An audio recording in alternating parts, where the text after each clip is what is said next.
Sir sir ఈ director గారు director గారికి అండి. కొరటాల శివ గారి కథ ఏమన్నా ఇన్వాల్వ్మెంట్ ఉందా, లేకపోతే ఆయన ఓన్లీ ప్రెజెంటేషనా?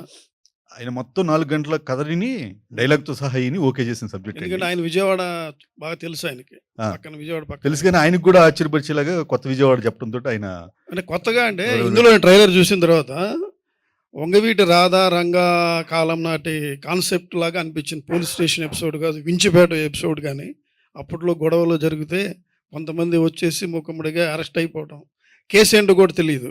ఆ సీన్ నాకు అలా అనిపించింది. అది అసలు ఏంటి అప్పుడు కథ, అది ఎలా తీసుకున్నారు, దీని బేస్ ఏంటి? కదండి ఆయన ఎన్టీఆర్ గారి విగ్రహం చూశారు కదా, అది సింహాద్రి పెట్టొచ్చు. సింహాద్రి రిలీజ్ అయిన ఇయర్ లో జరుగుతున్న కథ ఇది. సింహాద్రి ఇందులో బెజవాడ పాలిటిక్స్ కానీ బెజవాడ రౌడీలు కానీ ఎవరు కనిపించారు ఇందులో. అసలు బెజవాడకి ఇంకో ఫేజ్ ఆఫ్ లైఫ్, జనరల్గా కుర్రోళ్ళలో ఉండే చిన్న రుబాబుతనం, దాని వెనకమాల దాగుండే చిన్న ఇన్నోసెన్సీ, దాని నుంచి ఎక్స్ట్రాక్ట్ చేసి రాసిన కథ. పాలిటిక్స్ గురించి కానీ సినిమాలో ఎక్కడ రౌడీజం గురించి కానీ మాట కూడా వినిపించదు మీకు.